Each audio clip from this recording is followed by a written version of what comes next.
Hi hello ನಮಸ್ಕಾರ ಸ್ನೇಹಿತರೆ, ನಾನು ನಿಮ್ಮ ಮಂದಾರ ಸಾಗರ. ಸೊ ತುಂಬ ದಿನಗಳ ನಂತರ ಈ ರೀತಿ ವಿಡಿಯೋ ಕ್ಯಾಮ್ರಾ ಮುಂದೆ ನಿಂತು ಕೂತು ಮಾತಾಡ್ತಾ ಇದ್ದೀನಿ. ಸೊ ಏನಿಲ್ಲ, ವಿಚಾರ ಏನು ಅಂತ ತಮ್ಮನೇಲಿ ನೋಡಿದ್ರೆ ನಿಮಗೆ ಗೊತ್ತಾಗಿರುತ್ತೆ. ಸೊ ಅದೇ ವಿಚಾರವಾಗಿ ಮಾತಾಡ್ತಿದ್ದೀನಿ, ವಿಟಿಲಿಗೋ ಬಗ್ಗೆ. ಏನಂದರೆ ಯಾವುದೇ ಸಮಸ್ಯೆ ಆಗಿರಲಿ ಅದನ್ನು ಅನುಭವಿಸಿದವರು ಹೇಳಿದಾಗ ಅದರ ಬೆಲೆ ಜಾಸ್ತಿ ಆಗುತ್ತೆ ಅಂತ ನಾನು ನಂಬ್ತೀನಿ. ಸೊ ಸುಮ್ಮನೆ ಎಲ್ಲೋ ಗೂಗಲ್ ಮಾಡಿ ಹೇಳೋದಕ್ಕಿಂತ ಅದನ್ನು ನಾವೇ ಅನುಭವಿಸಿದಾಗ ಏನಾಗಿರುತ್ತೆ ಅಂತ ಹೇಳ್ತೀವಲ್ಲ, ಅದರಲ್ಲಿ ವ್ಯಾಲ್ಯೂ ಜಾಸ್ತಿ ಇರುತ್ತೆ ಅಂತ. ಸೊ ವಿಟಿಲಿಗೋ ಬಗ್ಗೆ ಮಾತಾಡೋದಕ್ಕೂ ಅದೇ ಕಾರಣ. ಯಾಕೆಂದರೆ ನನಗೂ ಕೂಡ ವಿಟಿಲಿಗೋ ಇದೆ, ನೀವು ನೋಡಿರ್ಬೋದು ತುಂಬ ವಿಡಿಯೋಗಳಲ್ಲಿ. ಸೊ ವಿಟಿಲಿಗೋ ಇದೆ, ನಾನು ಅದಕ್ಕೋಸ್ಕರ ನನ್ನನ್ನು ನಾನು ಕರ್ಕೊತೀನಿ, ನಾನು ಕಪ್ಪು ಬಿಳುಪಿನ ಸುಂದರಿ ಅಂತ. ಸೊ ನನಗೆ ಮಚ್ಚೆನೂ ಇದೆ, ಜೊತೆಗೆ ವಿಟಿಲಿಗೋನೂ ಇದೆ. ಸೊ ಕಪ್ಪು ಮತ್ತು ಬಿಳಿ ಎರಡೂ ಮಾರ್ಕು ನನಗಿದೆ. ಮೊದಲನೇದಾಗಿ ಏನು ಈ ವಿಟಿಲಿಗೋ ಅಂದರೆ ಅಂತ. ಸೊ ಇದು ಕಂಪ್ಲೀಟ್ಲಿ ಸ್ಕಿನ್ನಿಗೆ ಸಂಬಂಧಪಟ್ಟಂಥ ಒಂದು ಕಾಯಿಲೆ. ಸೊ ಏನಂದರೆ ನಮ್ಮ ದೇಹದಲ್ಲಿ ಇಮ್ಯೂನ್ ಸಿಸ್ಟಮ್ ಅಂತ ಇರುತ್ತೆ, ಅದು ನಿಮ್ಗೆಲ್ಲರಿಗೂ ಗೊತ್ತಿರುತ್ತೆ. ಅದರಲ್ಲೂ ಕೊರೋನಾ ಟೈಮಲ್ಲಿ ಇಮ್ಯುನಿಟಿ ಬಗ್ಗೆ, ಇಮ್ಯೂನ್ ಸಿಸ್ಟಮ್ ಬಗ್ಗೆ ನಾವು ಜಾಸ್ತಿ ತಿಳ್ಕೊಂಡಿದ್ದೀವಿ ಅಂತಲೇ ಹೇಳ್ಬೋದು. ಸೊ ಹಾಗೆ ನಮ್ಮ ದೇಹದಲ್ಲೂ ಇರುತ್ತೆ. ಇನ್ನೊಂದು ಕಡೆ ನಮ್ಮ ಚರ್ಮಕ್ಕೆ ಸ್ಕಿನ್ ಕಲರ್ ಬರಬೇಕಲ್ವಾ. ಸೊ ಸ್ಕಿನ್ ಕಲರ್ ಬರಬೇಕಂದ್ರೆ ಮೆಲಾನಿನ್ ಅಂತ ಒಂದು ಅಂಶ ಬರುತ್ತೆ, ದೇಹದಲ್ಲಿ ಬಿಡುಗಡೆ ಆಗುತ್ತೆ. ಸೊ ಅದರಿಂದಾಗಿ ಸ್ಕಿನ್ಗೆ ಕಲರ್ ಬರುತ್ತೆ. ಆ ಮೆಲಾನಿನ್ನ ಬಿಡುಗಡೆ ಮಾಡುವಂತಹ ಸೆಲ್ ಏನಿರುತ್ತೆ, ಆ ಸೆಲ್ ಸತ್ತು ಹೋದಾಗ ನಮಗೆ ಅಲ್ಲಿ ಒಂದು ಬಿಳಿ ಪ್ಯಾಚ್ ಸ್ಟಾರ್ಟ್ ಆಗುತ್ತೆ. ಸೊ ಅದನ್ನು ನಾವು ವಿಟಿಲಿಗೋ ಅಂತ ಕರಿತೀವಿ. ಏನಿಲ್ಲ, ಅದು ಹೇಗೆ ಸತ್ತು ಹೋಗುತ್ತೆ, ಮೆಲಾನಿನ್ ಬಿಡುಗಡೆ ಮಾಡುವಂತಹ ಸೆಲ್ ಹೇಗೆ ಸತ್ತು ಹೋಗುತ್ತೆ ಅಂದರೆ, ಸೊ ನಮ್ಮ ಇಮ್ಯೂನ್ ಸಿಸ್ಟಮ್ ಏನಿರುತ್ತೆ ಅದ್ರ ಕೆಲಸ ಏನು, ಸೊ ಯಾವ್ದಾದ್ರು ಕಾಯಿಲೆ ಬ್ಯಾಕ್ಟೀರಿಯಾ ಏನಾದ್ರು ಬಂದಾಗ ಅದ್ರ ವಿರುದ್ಧ ಹೋರಾಡಬೇಕು, ನಮ್ಮನ್ನು ರಕ್ಷಿಸಬೇಕು, ಅದು ಅದರ ಕೆಲಸ. ಆದರೆ ಈ ವಿಟಿಲಿಗೋ ಕೇಸಲ್ಲಿ ಏನಾಗುತ್ತೆ ಅಂದರೆ, ನಮ್ಮ ಇಮ್ಯೂನ್ ಸಿಸ್ಟಮ್ಗೆ, ನಮ್ಮ ಇಮ್ಯೂನ್ ಸಿಸ್ಟಮ್ ಸೆಲ್ಗಳಿಗೆ ಒಂದು ಸ್ವಲ್ಪ ಕನ್ಫ್ಯೂಷನ್ ಆಗುತ್ತೆ. ಸೊ ಇದು ಕಾಯಿಲೆನೋ ಅಲ್ವಾ ಅಂತ ಗೊತ್ತಾಗದೆ ನಮ್ಮ ಇಮ್ಯೂನ್ ಸೆಲ್ಗಳನ್ನೇ ಹೊಡೆದು ಕೊಂದಾಕ್ಬಿಡತ್ತೆ. ಆಗ ನಮ್ಮ ಸೆಲ್ಗಳು ಸತ್ತೋಗೋದ್ರಿಂದ ನಮಗೆ ವೈಟ್ ಪ್ಯಾಚಸ್ ಸ್ಟಾರ್ಟ್ ಆಗುತ್ತೆ, ವಿಟಿಲಿಗೋ ಅನ್ನೋದು ಬರುತ್ತೆ. ಸೊ ಇದು ಇದರ ಬೇಸಿಕ್ ಕಾನ್ಸೆಪ್ಟ್. ಸೊ ಇದು ಕ್ಯೂರ್ ಮಾಡೋಕ್ಕಾಗಲ್ವಾ ಅಂದರೆ ಖಂಡಿತವಾಗ್ಲೂ ಆಗಲ್ಲ. ಸೊ ತುಂಬ ಜನ ಡಾಕ್ಟರ್ಸ್ ಹೇಳ್ತವ್ರೆ ನಾವು ಕ್ಯೂರ್ ಮಾಡ್ತೀವಿ, ನಾವು 100% ಕ್ಯೂರ್ ಮಾಡ್ತೀವಿ, ಹಾಗೆ ಥರ. ನಾನು ಅದನ್ನೆಲ್ಲ ನಂಬಿದ್ದೆ. ನನಗೆ ಸ್ಟಾರ್ಟ್ ಆಗಿದ್ದು ಮೇ ಬಿ ಇದು ಪ್ರೈಮರಿ ಸ್ಕೂಲ್ ಇರ್ತಾ, ಒಂದು 6ನೇ ಕ್ಲಾಸ್ ಇರ್ತಾನೋ 5ನೇ ಕ್ಲಾಸ್ ಇರ್ತಾನೋ ಸ್ಟಾರ್ಟ್ ಆಗಿದ್ದು. ಸೊ ಅವಾಗಿಂದನೂ ಸ್ಟಾರ್ಟ್ ಆದಾಗಿಂದ ನಾನು ಟ್ರೀಟ್ಮೆಂಟ್ ಮಾಡ್ತೀನಿ, ಹೋಮಿಯೋಪತಿ, ಅಲೋಪತಿ ಎಲ್ಲದೂ ಮಾಡಿದ್ದೀನಿ. ಸೊ ಹೋಗ್ತಿದ್ದೆ, ಶಿವಮೊಗ್ಗದಲ್ಲಿ ಸ್ಟಾರ್ಟ್ ಮಾಡಿದ್ದು ಫಸ್ಟು ಶಿವಮೊಗ್ಗದಲ್ಲಿ ಒಬ್ಬ ಡಾಕ್ಟರ್ ಹತ್ರ ಹೋದಾಗ ಅವ್ರು ಏನು ಮಾಡ್ತಿದ್ರು, ಒಂದು ಆಯಿಂಟ್ಮೆಂಟ್ ಕೊಡ್ತಾಯಿದ್ರು. ಸೊ ಅದನ್ನು ನಾನು ವೀಕ್ಲಿ ಟ್ವೈಸ್ ಆರ್ ಥ್ರೈಸ್, ನಂಗೆ ಕರೆಕ್ಟಾಗಿ ನೆನಪಿಲ್ಲ, ಅದನ್ನ ಹಚ್ಕೊಂಡ್ಬಿಟ್ಟು ಬಿಸಿಲಲ್ಲಿ ಮಲಗಬೇಕಿತ್ತು. ಸೊ ಆ ರೀತಿ ನಾನು ಒಂದು 2 ವರ್ಷ ಮಾಡಿದೆ ಅದನ್ನು, ಆ ಟ್ರೀಟ್ಮೆಂಟ್ ಮಾಡಿದೆ. ಸೊ ಅಲ್ಲಿ ಏನಾಗ್ತಿತ್ತು ಅಂದರೆ, ಬಿಸಿಲು ತುಂಬ ಇಂಪಾರ್ಟೆಂಟ್. ಇದಕ್ಕೆ UV ರೇಸಲ್ಲೇ ನಮ್ಗೆ ಟ್ರೀಟ್ಮೆಂಟ್ ಕೊಡೋದಕ್ಕೆ ಸಾಧ್ಯತೆ ಇದೆ. ಸೊ ಆ ಟ್ರೀಟ್ಮೆಂಟ್ನೇ ನನಗೆ ಕೊಡ್ತಾ ಇದ್ದಿದ್ದವರು. ಸೊ ನಮ್ಮೂರು ನಿಮ್ಗೆ ಗೊತ್ತಿರೋಂಗೆ ಸಾಗರ. ಸೊ ಮಳೆಗಾಲ ಜಾಸ್ತಿನೇ ಅಲ್ಲಿ ಆ ಟೈಮಲ್ಲಿ ಇರ್ತಿತ್ತು. ಸೊ ವರ್ಷದಲ್ಲಿ ಟ್ರೀಟ್ಮೆಂಟ್ ಕಂಟಿನ್ಯೂಸ್ ಆಗಿ ತೊಗೋಬೇಕಿತ್ತು. ಈ ಮಳೆ ಬಂದಾಗ ಬಿಸಿಲು ಅನ್ನೋದು ನಮ್ಮ ಕಡೆ ಬೀಳ್ತಾನೆ ಇರಲಿಲ್ಲ.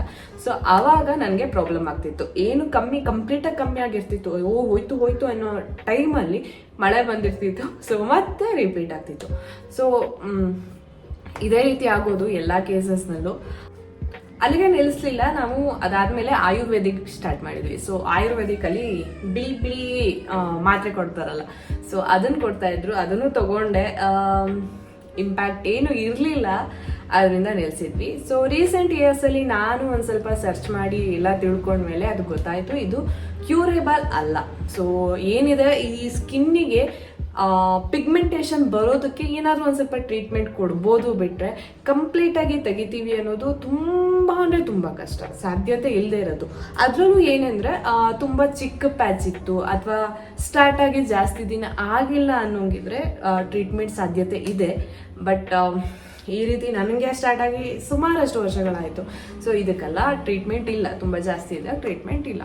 ಇನ್ನೊಂದು ವಿಶೇಷ ಏನು ಗೊತ್ತಾ, ಈ ಕಾಯಿಲೆ, ಈ ಡಿಸೀಸು ನಿಮಗೆ ಗೊತ್ತಾಗ್ಬೋದು. ನನಗೆ ಈ ಕೈಯಲ್ಲಿದೆ, ಸೊ ಈ ಕೈಗೂ ಬಂದಿದೆ. ಸೊ ಇದು ಒಂದು ಸ್ವಲ್ಪ ಪ್ಯಾರಲಲ್. ಹೇಳ್ತಾರೆ ನಮಗೆ ಒಂದು ಕಾಲು ಹಿಮ್ಮಡಿಯಲ್ಲಿ ನನಗಿದೆ, ಕಾಲು ಹಿಮ್ಮಡಿಯಲ್ಲಿ ಒಂದು ಕಾಲಿನ ಹಿಮ್ಮಡಿಗೆ ಬಂದರೆ ಇನ್ನೊಂದು ಕಾಲಿನ ಹಿಮ್ಮಡಿಗೂ ಬರುತ್ತೆ ಅನ್ನೋದೊಂದು ಕಾನ್ಸೆಪ್ಟ್. ಹಾಗೆಯೇ ಇದು ದೇಹದ ಯಾವ ಭಾಗದಲ್ಲಿ ಬೇಕಾದ್ರೂ ಆಗ್ಬೋದು, ಬಟ್ ಜಾಸ್ತಿ ಆಗೋದು ಕಾಲು, ಕೈ ಮತ್ತು ಮುಖ. ಸೊ ಈ ರೀತಿ ಆಗ್ಬೋದು. ಆ್ಯಂಡ್ ಇನ್ನೊಂದು ಹೇರ್ಗೆ ಕೂಡ ಅಫೆಕ್ಟ್ ಮಾಡುತ್ತೆ, ಕೂದಲಲ್ಲೂ ಆಗತ್ತೆ, ತಲೆಗಾಗತ್ತೆ. ತಲೆಯಲ್ಲಿ ಯಾವ ಜಾಗದಲ್ಲಿ ಈ ವಿಟಿಲಿಗೋ ಆಗುತ್ತೆ ಆ ಜಾಗದ ಕೂದಲು ಕಂಪ್ಲೀಟಾಗಿ ಬಿಳಿ ಆಗುತ್ತೆ. ನನಗೆ ಆಗಿದೆ ಕೂಡ.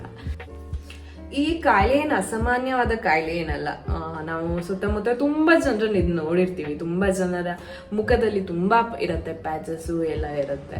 ಸೊ ಒಂದು ಅಂಕಿ ಅಂಶದ ಪ್ರಕಾರ ಇಡೀ ವರ್ಲ್ಡಲ್ಲಿ 1% ಜನರಿಗೆ, 1.5% ಜನರಿಗೆ, ಅಂದರೆ 7 ಕೋಟಿ ಜನರಿಗೆ ಈ ಕಾಯಿಲೆ ಇದೆಯಂತೆ. ಇಂಡಿಯಾದಲ್ಲೂ ಏನು ಕಮ್ಮಿ ಇಲ್ಲ, ಇಂಡಿಯಾದಲ್ಲೂ ಸಾಕಷ್ಟು ಜನರಿಗೆ ಈ ಕಾಯಿಲೆ ಇದೆ. ನಾನು ಮಾಡಿರೋ ಟ್ರೀಟ್ಮೆಂಟ್ಗಳು ಅಲ್ಲಿಗೆ ಮುಗಿಯಲ್ಲ ಆ್ಯಕ್ಚುಲಾಗಿ.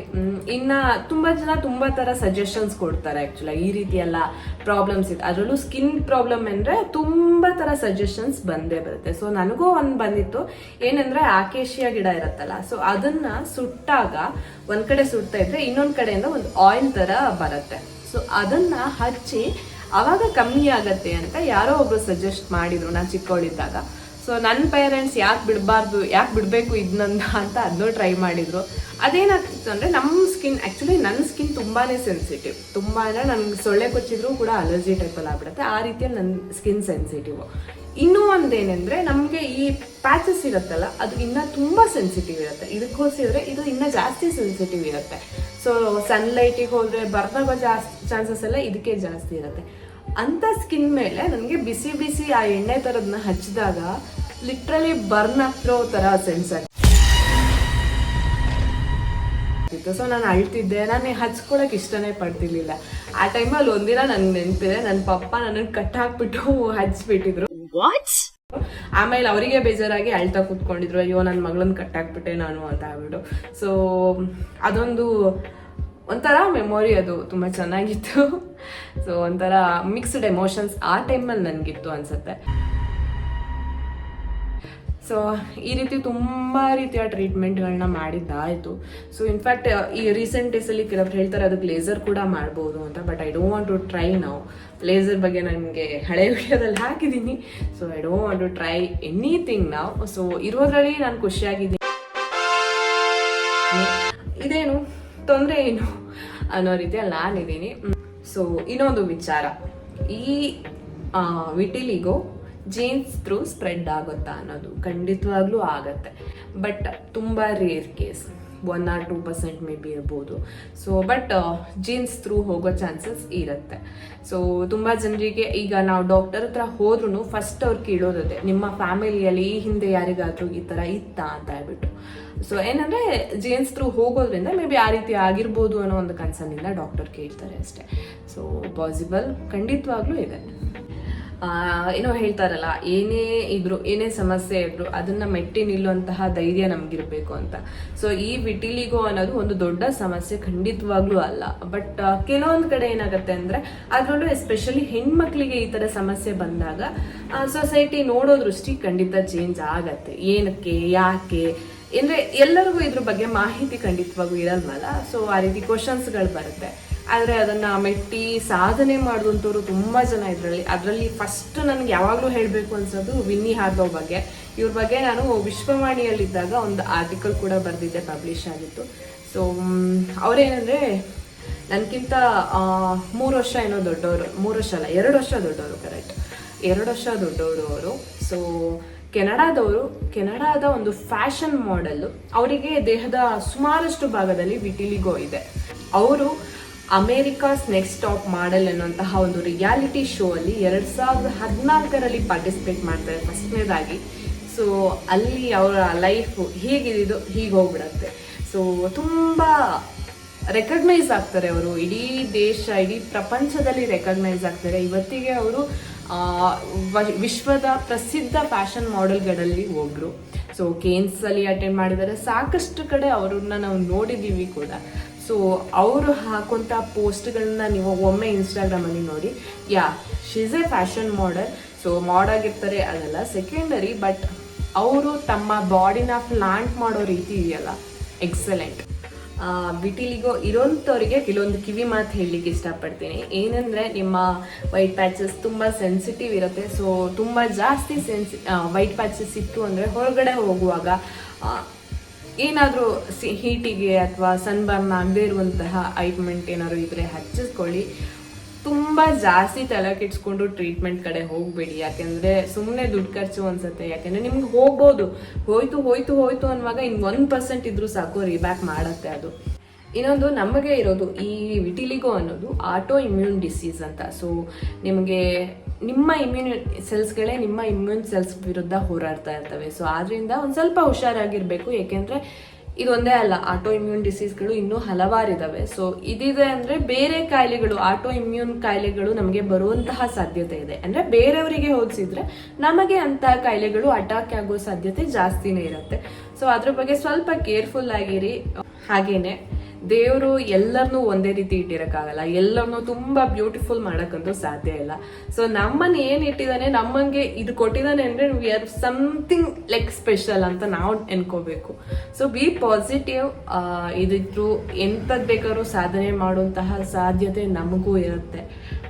ಇದೊಂದು ಅಡೆತಡೆ ಅಂತ ಯಾವತ್ತೂ ಅನ್ಕೋಬೇಡಿ. ನಿಮ್ಮ ದಾರಿಯಲ್ಲಿ ನೀವು ಸಾಗಿ ಸಾಧನೆ ಮಾಡಿ. Thank you.